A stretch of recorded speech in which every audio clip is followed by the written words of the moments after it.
Out of all of the NFC teams, who is a sleeper to win the Super Bowl? We're going to discuss that on a Thursday edition of the Locked On NFL podcast. Let's roll, baby. You are Locked On NFL, your daily NFL podcast. Part of the Locked On Podcast Network, your team every day.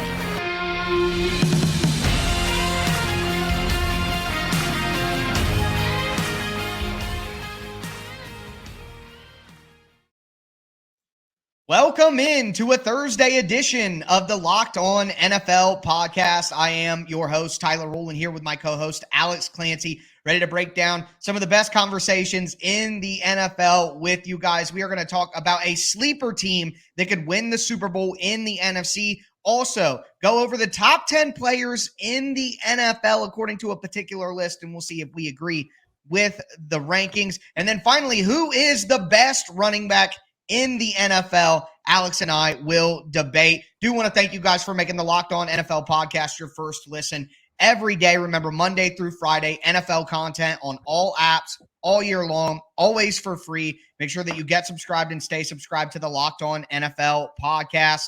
Shout out to our everydayers out there listening Monday through Friday. You're going to get an excellent episode tomorrow with your boy Q and Chris Carter breaking it down on the Friday edition of the Locked On NFL podcast. But we got a big episode ahead of us right now. And Alex, I'm going to dive right in with you.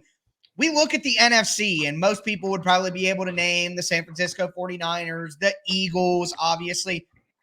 But we know that not every single year that the favorites are the ones who make it. So if there was a team outside of San Francisco and Philadelphia who you think might be a sleeper to make it to the Super Bowl, who do you think it might be? Tyler, for those everydayers who have listened to us now going on 3 seasons, I am a truther for one quarterback, and that quarterback is kind of a goofball. He wasn't cool enough to be the quarterback for Sean McVay, but all he's done during the quote-unquote rebuild in Detroit, cultural, structural, functionality-wise, with Dan Campbell leading the charge and biting kneecaps, is Alliance. Like, here's the thing, and I know it's a long shot. We're talking about sleeper. But if you told me that the Lions were going to be the team that lost to Patrick Mahomes in the Super Bowl, I'd be like, okay. Because, again, there's another thing that I do mention here. It's Patrick Mahomes until it's not. It's Tom Brady until it's not. Now it's going to be Patrick Mahomes for the next 15 years until it's not. But for this exercise specifically, yeah, I'd like to see the Eagles do it again before really saying, okay, that's the team. No team in the NFC South is going to sniff it. Maybe one team in the NFC West. So it leaves a wide open possibility, not only for the Jared Goff-led Detroit Lions to win the NFC North, but also to position themselves as such to get a home playoff game with a raucous crowd in a brand new environment there in the Motor City. And if you told me they made the Super Bowl, I wouldn't be shocked, especially with how they've drafted over the last couple of seasons, obviously pending what Jahmyr Gibbs can do. Yeah, no, I agree with you. The Lions obviously are a team that, you know, the national consensus really enjoys. I think it would be incredibly fun and entertaining. And, you know, again, shout out to the everydayers. They know when they hear us on Thursday, a lot of the time we look at things through the lens of how entertaining is it going to be when we decide what teams we want to do this and want to do that. To me, it's all about being entertained. I think that it would be very entertaining. And also this is my kind of selection here. I know what you said about the NFC West, but the Seattle Seahawks are my sleeper option. Jackson Smith and Jigba added. Look at those wide receivers. You know, how are you going to argue against that being one of the top groups with Tyler Lockett and DK Metcalf and now JSN? I think that Pete Carroll has shown that he's a quality enough coach to get the team there. They have Kenny Walker still. They add in Zach Charbonnet as another running back in the backfield. If Geno Smith can be, remember when they were making it to the Super Bowl, it wasn't let Russ cook Russell Wilson at that time. It was game manager Russ. You know, it was a guy to run the ball, play action, hit open shots off of it. Basically, you either have an elite quarterback or you play this style of football where you have an incredible defense and a great running game and a game manager quarterback. We've seen this since all eternity. You know what I mean? So to me, Pete Carroll has shown that he can take that sort of setup as a team to the Super Bowl. I don't know if they would have the talent to beat any of the top 3 AFC teams, the Bengals, the Chiefs, or the Bills. That's why we didn't talk about the AFC, because there's nothing really to talk about. We know one of those 3 teams is going to make it out this year. But for the NFC, I do think that the Seahawks, if they continue what they're building on defense, I like their offensive line from last year, which had a lot of young guys, 2 rookie tackles that you would think going in their second year are going to improve. I just think the formula for Seattle, we've seen it before. And in a weak NFC, if the Eagles have some injuries, the 49ers seem to have some major injuries every couple of years. It's like they go through it for some reason. So I could see Seattle, if those 2 top teams have some struggles, I think Seattle could stand on top at the end. I think the Lions are a great pick too, but I think Seattle is another option that the path is there for them to be a good enough team in the NFC to make it. Yeah, and that's fair. I mean, I still think Jared Goff's a better quarterback than Geno Smith, so I'm erring on the side of that with the comparison. But obviously, we've talked about this a bunch. The best on paper, talent-wise, offensive skill position players is Seattle. I mean, I just feel like it's so deep. They're deep at every position. Their offensive line's getting better. Geno Smith is good enough. He's a B- quarterback, and that's great. He was a D+ quarterback who couldn't get a damn job for 90% of his career until he signed when Russell Wilson got traded. So I want nothing but great things for Geno Smith. All he's done, I mean, what did he make? $13 million in his first 10 years? He made no money. Now he got paid. And you know what? If it doesn't work, who's going to be hunting for a quarterback next offseason with a whole bunch of picks? Seattle, because they're going to be so close. I like that because Seattle can play anywhere. You know, I'm huge on being able to have an offense that translates anywhere. And when you're a run-first team predominantly, even though you've got good offensive weapons on the outside and the slot, you can win anywhere. So, but I will say that I just, and I don't think, like, I'm going down the list here. Like, I know that Chris Collinsworth called the Arizona Cardinals in 2006 the worst team to make a Super Bowl from the wild card position. I don't see a team outside of the top, like maybe Dallas. Well, Dallas will probably make the playoffs because the NFC is so bad right now. But, like, I don't see another team that has enough talent to make a run. You want to say Chicago? I'm sure there's some Chicago fans. That is the only team I was going to say. Yeah. The Bears, if all of their moves, they made so many moves and so many additions. If they hit, they've added talent. And if Justin Fields takes that next step, then we could be looking back like, oh, how did we not see the Bears coming? So that's the sleeper that I've been looking at on the list too. Yeah. Yeah. And like what we saw when Justin Fields was great last year, it was incredible. Him in open space is almost getting to that Rondale Moore. And like, remember the guys I say that just glide and open. He's so fast. Justin Fields is so fast and he's so big and he's got a big arm, but it feels like he forgot how to throw the football last year. Like he used to throw, I know he threw to a lot more open receivers at Ohio State. But they had no receivers in Chicago. So I get what you're saying, that it's a balance between the two. But that's kind of the point here, is that they've improved so much around him that we'll finally get to see what it's about. And if the fault was that they didn't have good enough receivers, and now that they have them, he can actually look more like he did in college, then to your point, we got a sleeper on our hands. But with that being said, we are going to move forward in today's show. A recent list came out of the top 100 players in the NFL. We're going to look at the top 10 and see if we agree, disagree with some of the rankings, and then we'll debate the best running back in the NFL towards the end of the show. Before we get into that, though, do want to let you guys know that today's episode is brought to you by FanDuel Sportsbook. We are full swing into the Major League Baseball season, and there is no better place to get in on the action than FanDuel, America's #1 sportsbook. Right now, new customers can get a no-sweat first bet up to $1,000. That's $1,000 back in bonus bets, even if your first bet doesn't win. Just go to FanDuel.com/lockedon to join today, and be a great opportunity to bet on the Cincinnati Reds, who are on an 11-game winning streak, baby. The hottest team in the MLB. If you want to get a little piece of that winning streak, make sure that you don't miss your chance to snag that no-sweat first bet up to $1,000 when you join FanDuel today. Just go to FanDuel.com/lockedon to sign up. FanDuel, official partner of Major League Baseball.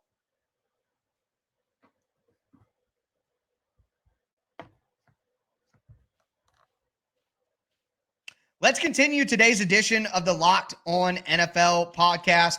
We talked about some sleepers in the NFC that could make it to the Super Bowl, but now we want to talk about the top 10 players in the NFL. So, Alex, I guess just to get this started, what I got to do is I got to give you the list. So I'm going to go 1 to 10, and this list comes from Pete Prisco at CBS Sports. Shout out to Pete. But number 1, Patrick Mahomes. Number 2, Josh Allen. Number 3, Joe Burrow. Number 4, Nick Bosa. Number 5, Myles Garrett. Number 6, Travis Kelce. Number 7, Justin Jefferson. Number 8, Micah Parsons. Number 9, Aaron Donald. And number 10, Trent Williams. Is there anything that jumps out to you immediately? Aaron Donald should not be in the top 10. Ooh, we're living in the past. We're living like last year he was injured, sat out. We don't know what the future is, even though they say it's going to be whatever. Right. I think that's one. I almost think that Justin Jefferson should be higher. Like, you know, and it's the weird thing because you have to go quarterback centric. I would go Patrick Mahomes 1, obviously. I think Josh Allen maybe outside, like be number 5. Like, I know that Josh Allen has been great in the regular season. This isn't a regular season award. This is what we've seen through 18 weeks with a bye. Right. Josh Allen is great during the first 10 weeks, and then he falls off that cliff. Okay? Like, and Justin Jefferson has proven, even though I said I would start, remember last week, best receiver in the NFL, I said, is Jamar Chase, who I'd want to start a team with. What he's done with Kirk Cousins as his quarterback, with a target share, I think Justin Jefferson should be higher. Aaron Donald out of the top 10. And there's one name that I will say after you go through your thoughts of who 100% should be in the top 10. Who is it? Oh, you want me to guess? No, I want you to give me your thoughts, and we can go into the one. That'll open up a whole other can of worms when I give the name. Right. Well, I'm with you there. And I've said this since the end of last season. Honestly, even before the playoffs played out, I think Joe Burrow is better than Josh Allen. So to me, it should be Patrick Mahomes and then Joe Burrow. And I think look at how far their teams go. The Bengals have made the Super Bowl run. The Bengals played the Chiefs in the AFC Championship game multiple times. To me, Joe Burrow is ahead of Josh Allen. He's gone through more. He's had lesser rosters around him, and he's won more. So to me, it's just hands down, Joe Burrow is better than Josh Allen. That's the number one thing. I'm with you. I think that Justin Jefferson should probably be number 5. Like, I would swap him and Myles Garrett so that it went Justin Jefferson at 5, Travis Kelce at 6, Myles Garrett at 7. I think that's what I would do. But finally, what I want to say is Micah Parsons. It's funny you pointed out Aaron Donald. And as you explained, maybe it's Aaron Donald that I should be supplanting here because Micah Parsons is great. But I feel like he's a cowboy. He gets that cowboy bump. 13.5 sacks last year is awesome. But I just feel like some of these top guys, you know, Bosa had 18.5. I think you got to break that 15 mark if you're Micah Parsons to take that next step as a pass rusher. To me, I look at TJ Watt. He wasn't healthy. He only played 10 games last year, but he was the defensive player of the year in 2021. So if we're looking at 2023, I think a player like TJ Watt should have made it into the top 10. Whether that's over Micah Parsons or over Aaron Donald obviously can be debated, but I would have had TJ Watt in there. So that's the number one guy that I thought should be in that wasn't. Yeah. And I mean, I think Trent Williams, because they didn't have an offensive lineman in there, he's obviously the best left tackle in the game still at 175 years old. He's just an absolute, and he's got very good. He's so fast. You know, he's great. Now, the thing is, the one person who I would have put in, but I think Micah Parsons is more than just a pass rusher. What he's doing in Dallas has transcendent possibilities, especially when he has the guys that are healthy around him. If Trevon Diggs can play full seasons and not just be a Pro Bowler with a bunch of interceptions and get burned for deep touchdowns like he's known to have a proclivity to do. Why is Fred Warner not in the top 10? Like, I don't understand at this point. Bobby Wagner got all the flowers as an inside linebacker when he was great. Yeah. Okay. And I know it was part of the Legion of Boom with Cam Chancellor and Earl Thomas and Richard Sherman and the whole great thing. He was one piece of the cog. Fred Warner is a top 3 linebacker in football. Probably so number why, 1. like, well, and I know with Nick Bosa there, and I know with Trent Williams, they got a lot of stars in San Francisco. Like, I don't know, and I know that you probably don't want to put that many players in the top 10. When is Fred Warner going to get his love? Like, he's 37. on this list, just so you I know. don't get it. I don't get it. But I'm scrolling through quickly. If you look at off ball inside linebacker, I guess I know it's not if a you premium count Micah position. Parsons, but Micah Parsons special. What makes him special is adding the pass rush. But Fred Warner is technically the number one off ball linebacker on the list, and depending on what you consider Micah Parsons. So you're not wrong that he is clearly the best linebacker in the league. The list agrees with you there. But 37 all the way up to top 10. I understand what you're saying. The value.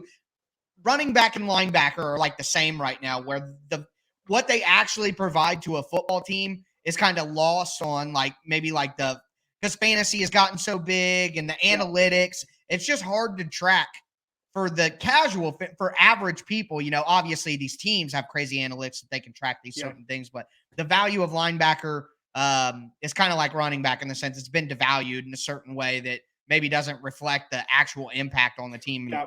Warner might be a good example. Maybe top 10's too high. Maybe I just think and I think that was just a built up thing because we watch from here. We watch the Cardinals play the 49ers every year, and the dude like Brian Peark and I've talked about him since his rookie year. It's like and Croc too, Locked On 49ers. Like, why is this dude not getting love? And he finally got paid. But like, he's an absolute terror. He's an absolute terror, and I don't care what position he plays.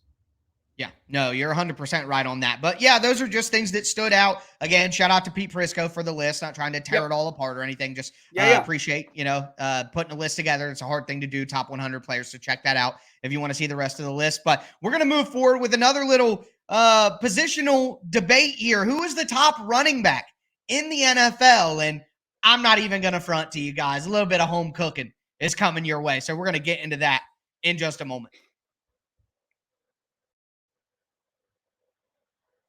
All right. Hey, beginning and end. Yeah. So here we go. Alex Clancy, Tyler Rowland. We are Locked On NFL Thursday. Thank you for making Locked On NFL your first listen each and every day. Free wherever you get your podcast and on YouTube. Follow him on Twitter at TicTacTitans. Follow me at Clancy's Corner. Locked On Cardinals for me. Locked On Titans for him. Going on the third year here on Thursdays, and it's the best day of the week for me. So what we're doing here is this little mini series, I guess. Last segment of the next handful of podcasts, we did best wide receiver in the NFL. Last week in the third segment, we're doing best running back in the NFL this week. And before Tyler says Derrick Henry, let me give my thoughts. Okay. So there's a couple different ways you can go about this. And I think we're going to do it as if it's Madden on easy, no injuries, nothing like that. When on the field, who is the best running back, not all around, just best running back, whatever skill set that person may provide his team. And, there's a couple different ways you can go. It's interesting, though. There are only a handful of bona fide, proven RB1s in the league. A lot of rookies, a lot of second-year guys, a lot of running back by committees, things like that. Like, you need to see year two from rookies before you can crown any of them. Look at what happened when Jonathan Taylor last year obviously got injured. He was the fantasy darling. It feels like whenever there's a fantasy football number one overall pick darling, that player has a terrible year. LaDainian Tomlinson, guys like that who just produce no matter what. It's a different era for running back. So for me, I'm still going to say Christian McCaffrey. And the reason why is when he's healthy, he could touch the ball 30 times and have 200 all-purpose yards every week. And it wouldn't even look like light work because he's put on so much muscle since his rookie year. Even though he was a big guy coming out of Stanford, he put so much muscle on. When he's healthy, the dude is the best running back in the league still. And I could have said Nick Chubb, who's more of a traditional running back between the tackles, doesn't have that breakaway speed. Neither does Christian McCaffrey, really. But if I need 3 runs or 3 passes to the running back in a must-get first down, I'm choosing Christian McCaffrey. And I get it. I get the versatility argument. I truly do. But Christian McCaffrey does not have the impact on a defense that Derrick Henry does. 84% of the snaps that Derrick Henry is on the field, there's 8 men in the box. Nobody bends a defense just because they're on the field the way that Derrick Henry does from the running back position. Let me just, again, I told you, some home cooking coming up, people. So don't be mad at me. I warned you. Since Derrick Henry really broke out, which was like week 14, 2018, shout out to my guy Sean from Titans Wire. Since that time, Derrick Henry has played 64 games. So we're talking about 2019 all the way to now. Derrick Henry's played 64 games, and he has 7,000 rushing yards, 900 receiving yards, 8,100 total yards, 66 rushing touchdowns, 71 total touchdowns. I mean, he has been an absolute dominant force when the Titans had A.J. Brown, but other than A.J. Brown, it's been a while since they had anybody who the defense really had to respect in the passing game. It's Barry Sanders-ish in the sense of the entire team is planning on stopping one person, and somehow they still can't. And Derrick Henry went for 370 yards, and they said the curse of 370, and he broke his foot, and everybody was laughing. Well, Derrick Henry came back last year, the worst offensive line in the NFL, the second worst pass offense in the NFL, and he still ran for 1,500 yards, 10-plus touchdowns, led you in your fantasy league. He even set career highs in catches and receiving yards, over 30 catches, 398 receiving yards, I think. So he got even better as a receiver. The team was awful, and he still produced at a high level. And all the while, the only person on the entire offense that the defense gives a damn about is Henry. So, I just think he's in a tougher situation and still is just as productive or more productive than any other back in the league. He's a legendary unicorn, and I think he's the best running back in the NFL. Sorry for the home cooking, everybody. Tyler, tell me why you're wrong. Okay, well, why I would be wrong is because they give the guy the ball so much that obviously he's going to get production if they're literally just going to hand him the ball 25 times a game. Also, he doesn't catch the ball out of the backfield, which limits his versatility. He can't really be on the field on third downs consistently, which is the money down, which is the most important. I totally understand the arguments against him, but at the end of the day, you have this guy and this guy on a scale. And I just think the Derrick Henry stuff, because McCaffrey has his own flaws with the injuries and the inconsistency. And if a team is really good in run defense, they can kind of shut him down. He's not going to run through a bunch of tackles all the time. So both guys have their I could understand why anybody would argue CMC because of the versatility and just his overall talent. I don't just want to say he's versatile. No, he's great too. But I also think that Nick Chubb, I just want to say this. If you block the play well, there is no better running back to have the ball in his hands than Derrick Henry. If you blocked it well, Derrick Henry might stiff on three guys and go 90 yards. Sure. But if you didn't block it well, the best guy I think to have in the league is Nick Chubb. And I think in Titans land, that might be a bit controversial, but I think Browns fans will appreciate that. With a bad offensive line, I think Nick Chubb would be better than Derrick Henry, but with a good offensive line, Derrick Henry would be better than Nick Chubb. So yeah, and that's fair. That's how I feel about that. I just wanted to give Chubb his due because he deserves to be mentioned.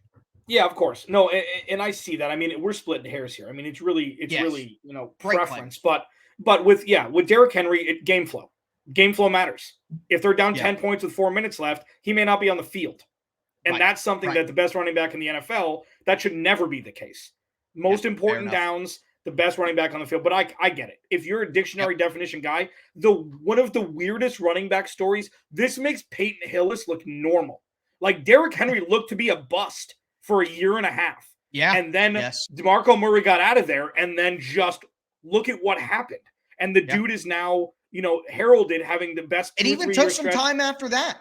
2018, they wanted to give Derrick Henry the job, and through like 5 or 6 games, people were talking about getting Dion Lewis on the field. I was going to say, was it Dion Lewis? Yeah, that's right. And then Eddie George called Derrick Henry famously and said, "You're not just running to get yards, you're running for your career." And since then, which is basically what we talked about the week 14 against Jacksonville, when Derrick Henry kind of went nuts. Since that moment, in my opinion, he's been the best running back in the NFL ever since. So, but I get your argument. And I do need to give an honorable mention. There's two, because here's the thing. What's the perfect percentage? What is it, like 75 running, 25% catching? Because the honorable mention for me would be Austin Eckler, but he's more of a Chris Thompson who runs the ball. Austin Eckler catches the ball. He's going to catch the ball 12 times a game. The majority of them are going to be behind the line of scrimmage. He's going to be misused. He's probably underused in LA. because they're not utilizing him the right way, even though his numbers in fantasy are gaudy. But my real honorable mention is Dalvin Cook, because he learned how to catch the ball. We talked about this. Like in Florida, it never really was his thing. It was an accent. The last couple years, he's come in, and he's now a bona fide ball catcher out of the backfield. And in space, Dalvin Cook is top 3 in the league at, avoiding contact, being elusive, things like that. Like, Dalvin Cook is going to be severely underrated until he retires, and I'm curious to see where he's going to land so we can actually maybe maximize a little bit more than what happened in Minnesota. Yeah, that will be interesting to see. The last person I want to say, just back to your thing, it's not a percentage, but you know who might show us the best balance between running and catching? Bijan Robinson.